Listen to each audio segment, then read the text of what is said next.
Bismillahirrahmanirrahim. Assalamualaikum warahmatullahi wabarakatuh. Alhamdulillah. Wassalatu wassalamu ala rasulillah. Wala hawla wala quwwata illa billah. Amma ba'd.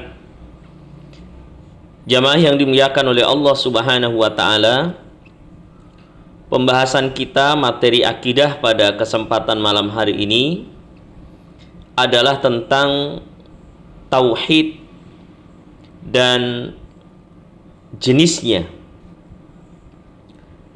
Tauhid sebagaimana kita ketahui adalah merupakan pondasi dasar seorang mukmin untuk bisa menjadi hamba yang beruntung di akhirat kelak. Karena sesungguhnya tauhid adalah menjadi syarat mutlak seseorang untuk bisa mendapatkan surga Allah subhanahu wa ta'ala. Allah subhanahu wa ta'ala berfirman,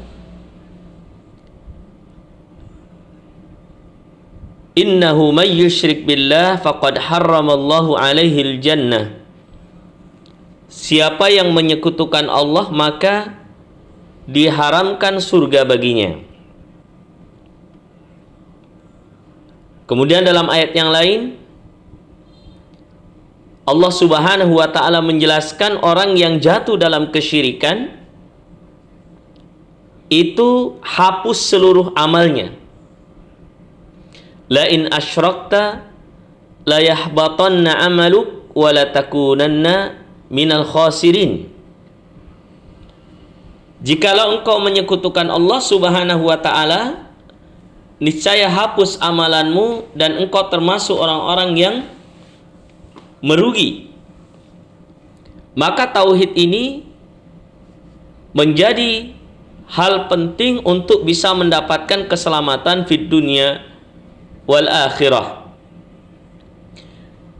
Nabi kita sallallahu alaihi wasallam bersabda, "Man kana akhiru kalamihi la ilaha illallah dakhalal jannah."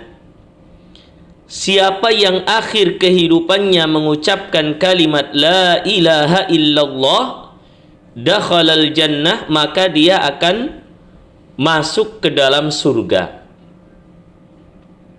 Maka tauhid ini berasal dari kata wahada yuwahhidu tauhidan, artinya menjadikan sesuatu itu betul-betul satu, betul-betul tunggal, tidak berbilang.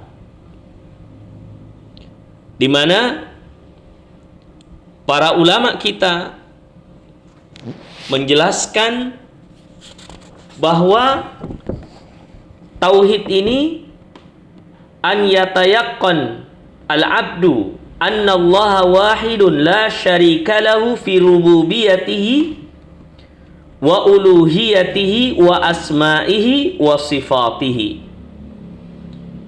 Hendaknya seseorang itu meyakini bahwa Allah subhanahu wa ta'ala esa, tunggal, tidak ada syarikat baginya dalam rububiyahnya, dalam uluhiyahnya, dan asma, nama-nama, wasifatihi, dan sifat-sifatnya. Yaitu bagaimana seorang hamba itu yakin dengan seyakin-yakinnya dan mengikrar, mentakrir, menetapkan bahwa Allah subhanahu wa ta'ala satu-satunya Rabb segala sesuatu dan pemilik dari segalanya. Dialah Allah subhanahu wa ta'ala yang menciptakan. Dialah Allah subhanahu wa ta'ala yang mengatur seluruh alam ini. Dan Allah subhanahu wa ta'ala satu-satunya yang paling berhak untuk diibadahi, tidak ada sekutu bagi Allah, dan segala sesembahan selain Allah Subhanahu wa ta'ala adalah batil. Dan Allah Subhanahu wa ta'ala memiliki sifat-sifat yang sempurna, sebagaimana Allah Subhanahu wa ta'ala sifatkan bagi dirinya dan Nabi SAW sifatkan bagi Allah Subhanahu wa ta'ala, di mana sifat-sifat itu sangat sempurna, bersih dari segala kekurangan dan aib. Dan dialah Allah Subhanahu wa ta'ala yang memiliki asmaul husna, nama-nama yang indah, wasifat al-ula, dan sifat-sifat yang tinggi. Lalu para ulama kita menjelaskan jenis daripada tauhid ini. Mungkin ada yang bertanya, adakah zaman Nabi Shallallahu Alaihi Wasallam tauhid itu dibagi? Maka tentu jawabannya belum. Pada zaman Nabi Shallallahu Alaihi Wasallam belum ada pembagian tauhid. Namun substansi, inti dan isi daripada tauhid yang akan kita sebutkan itu sudah dipraktekkan dan diamalkan. Para ulama kita membagi tauhid itu berdasarkan istiqra. Apa itu istiqra? Berdasarkan analisis dan pendalaman makna-makna daripada ayat-ayat dan hadis-hadis Nabi Sallallahu Alaihi Wasallam. Dan ternyata setelah istiqra, setelah diteliti, dianalisis, dan dikelompokkan ayat-ayat yang membahasakan dan membicarakan tentang tauhid, maka dibagi menjadi 3 jenis tauhid. Ya, ada sebagian ulama yang menyebutkan 2 jenis, tetapi substansinya adalah 3 jenis itu. Ini yang akan kita sebutkan. Yang pertama, yang membagi tauhid itu menjadi 3 jenis, yaitu dibagi menjadi tauhid rububiyah. Ya, tauhid rububiyah, di mana tauhid rububiyah ini adalah satu keyakinan yang kuat, keyakinan yang kokoh bahwa Allah Subhanahu wa ta'ala yang menciptakan, mengatur seluruh alam, memberi rezeki, menghidupkan dan mematikan. Alhamdulillahi Rabbil Alamin. Segala puji bagi Allah, Rabb semesta alam. Ini tauhid rububiyah. Kemudian tauhid uluhiyah adalah sebuah keyakinan bahwasanya Allah Subhanahu wa ta'ala satu-satunya yang paling berhak untuk diibadahi, dan satu-satunya yang paling berhak diarahkan segala jenis dan segala bentuk ibadah. Ya, inilah tauhid uluhiyah, di mana seseorang meyakini bahwa Allah Subhanahu wa ta'ala satu-satunya yang paling berhak untuk diibadahi. Tidak boleh memalingkan sedikit pun ibadah, atau seorang hamba tidak boleh memalingkan sedikit pun ibadah kecuali hanya kepada Allah. Berdoa, sholat, khauf, raja, puasa, haji, dan segala macam jenis ibadah, baik ibadah qalbiyah, ibadah hati maupun ibadah badaniyah. Allah Subhanahu wa ta'ala mengingatkan kita, wa may yad'u ma'allahi ilahan akhar la burhana lahu bihi fa innama hisabuhu 'inda rabbih innahu la yuflihul kafirun. Di surat Al-Mu'minun ayat 117. Siapa yang menyeru, berdoa, beribadah bersama Allah Subhanahu wa taala, Tuhan yang lain, sembahan yang lain, maka tidak ada burhan baginya, tidak ada hak dan kekuatan baginya, dan di akhirat nanti perhitungannya di sisi Allah Subhanahu wa taala. Sesungguhnya orang-orang kafir itu tidak akan pernah beruntung.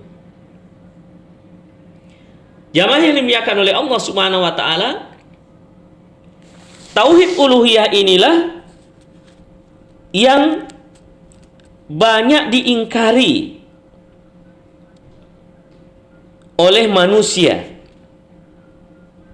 Kalau tauhid rububiyah tadi di awal kita sebutkan, hampir semuanya mengakuinya.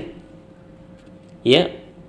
Allah Subhanahu wa taala menggambarkan tentang Fir'aun, wajahadu biha wastaiqanatha anfusuhum zulman wa uluwa.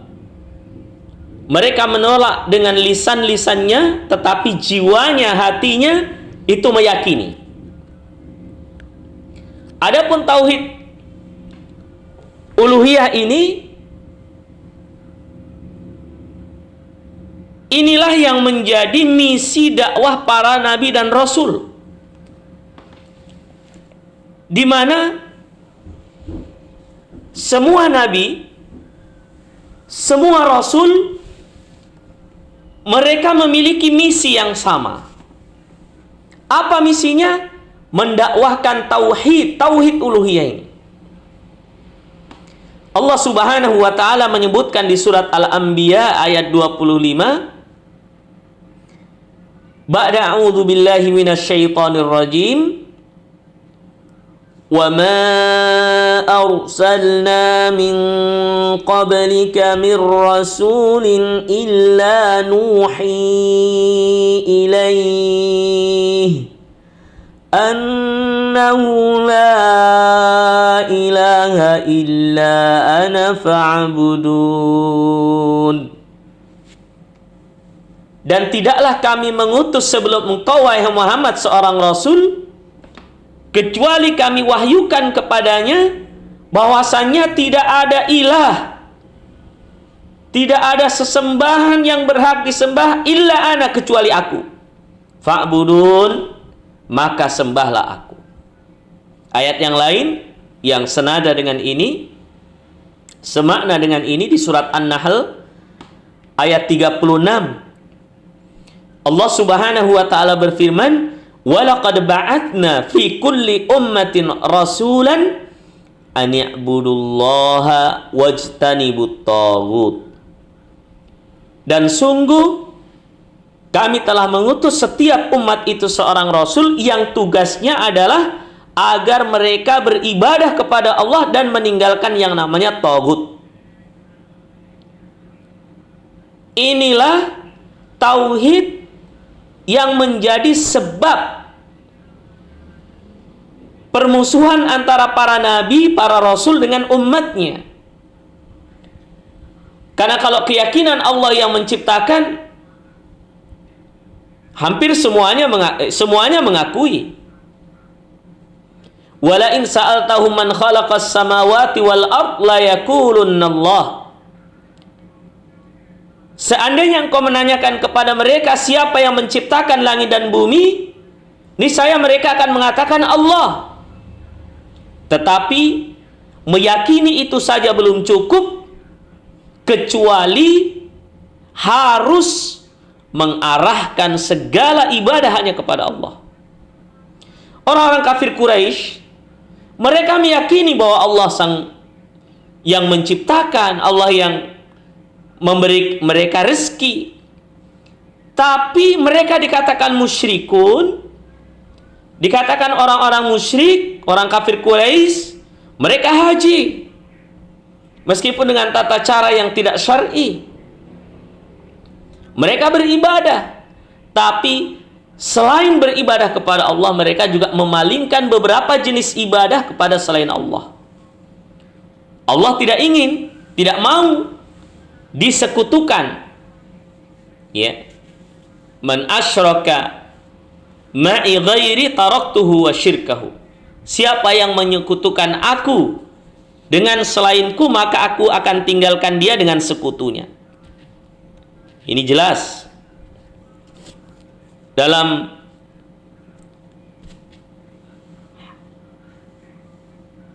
ayat yang lain, Allah Subhanahu wa taala menegaskan, wa ma umiru illa liya'budullaha mukhlishina lahuddin. Dan tidaklah mereka diperintahkan kecuali agar beribadah kepada Allah dengan mengikhlaskan ibadah itu. Yang ketiga adalah tauhid asma wa sifat, yaitu keyakinan bahwa Allah Subhanahu wa taala memiliki nama-nama, dan nama-nama yang tinggi, nama-nama yang agung, dan sifat-sifat yang tinggi dan mulia sesuai dengan keagungan dan kemuliaan Allah Subhanahu wa taala, tanpa tasbih, menyerupakan, takwil, tanpa mentakwilnya, memalingkan dari maknanya, tanpa takyif, mencari kaifiatnya, dan taktil atau menolak nama-nama dan sifat-sifat tersebut. Ini adalah manhaj Ahlus Sunnah wal Jamaah, dan ini apa yang dipahami oleh salafus saleh kita. Para ulama telah membahas dalam buku-buku mereka bahwa semua nama-nama yang Allah Subhanahu wa taala sebutkan di dalam Al-Qur'an atau disebutkan oleh Nabi Shallallahu alaihi wasallam di dalam haditsnya, wajib untuk kita imani. Dari nama-nama tersebut, dan nama-nama Allah Subhanahu wa taala tidak terbatas hanya 99. Memang betul ada satu riwayat yang sahih, ya. Nabi Shallallahu alaihi wasallam menyebutkan, lillahi tis'a wa tis'una isman. Tis'a wa tis'una isman. Allah memiliki 99 nama. Wa man ahsaha dakhalal jannah. Siapa yang mengihsa'nya, menghafal, memahami makna-makna yang terkandung di dalamnya, kemudian mengamalkannya, maka dia masuk surga. Ya. Ini 99. Tapi masih ada nama-nama yang lain yang Allah Subhanahu wa taala khususkan bagi dirinya atau diajarkan kepada sebagian hambanya, sebagaimana doa Nabi Sallallahu Alaihi Wasallam, Allahumma inni as'aluka bikulli ismin huwalak.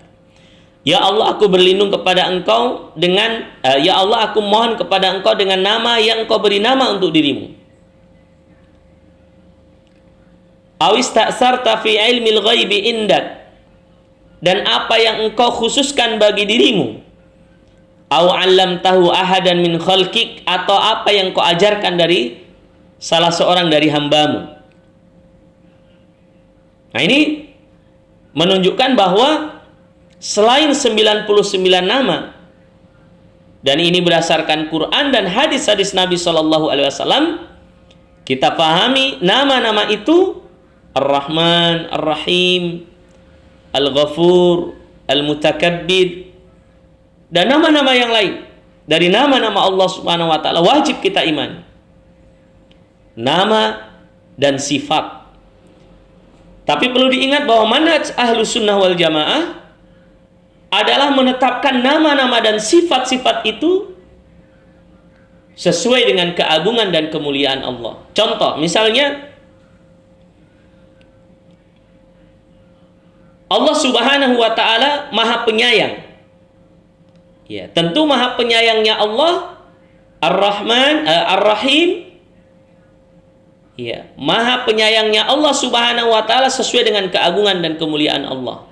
Manusia punya sayang, tapi sifat sayangnya Allah tentu tidak sama dengan sifat sayangnya manusia. Ada kaidah penting dalam asma wa sifat ini adalah laisa kamitslihi syai'un wa huwas samiul basir. Ada an-nafyu wal itsbat. Tidak ada yang sama dengan Allah Subhanahu wa taala. Laisa kamitslihi syai'un, tidak ada yang sama dengan Allah Subhanahu wa taala sesuatu apapun, wa huwas samiul basir, dan dia maha mendengar lagi maha melihat. Ini as-sami' al-basir adalah penetapan bahwa Allah Subhanahu wa taala maha mendengar. Tapi bagaimana